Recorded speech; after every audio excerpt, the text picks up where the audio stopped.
Installing the vacuum bracket is pretty straightforward. I'll demonstrate on how to do that. As you can see right now, it's propped up or leaned against the wall using that little dumbbell on the floor, but you can use your foot if you need to. So I'll go ahead and demonstrate that. I'll remove this here. As you can see, the weight of the vacuum has a tendency to move the vacuum on its own forward, and it may fall if you don't secure it with this bracket. So I'm using the slide into left version of the bracket where the vacuum slides into the left. To install the bracket, and you want it to be installed to the wall and plummet to the wall. So what that means is pretty much plumbing, making it vertically aligned so it's less stress on the bracket as possible. What you want to do is, the bracket comes with your command strip tapes. You want to tape that on the ends, and you want to put it on the vacuum first. Then, I don't have the tape here, but it's just a demonstration. So I already have mine mounted in the pantry.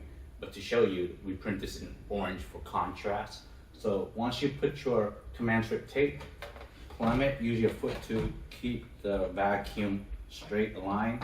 Make sure this is flush. And this little arm here is centered in the vacuum.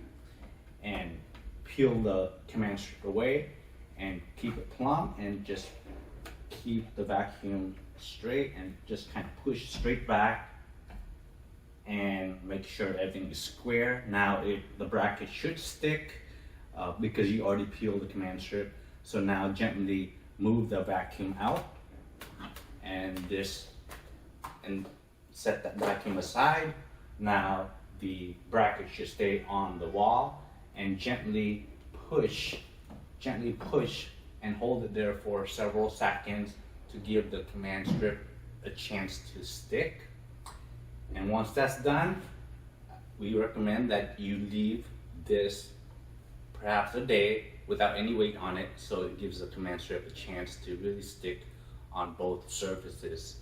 And after that, you're done. It's complete, and you should be able to just easily slide the vacuum into the bracket as we demonstrated in the other videos. Thank you.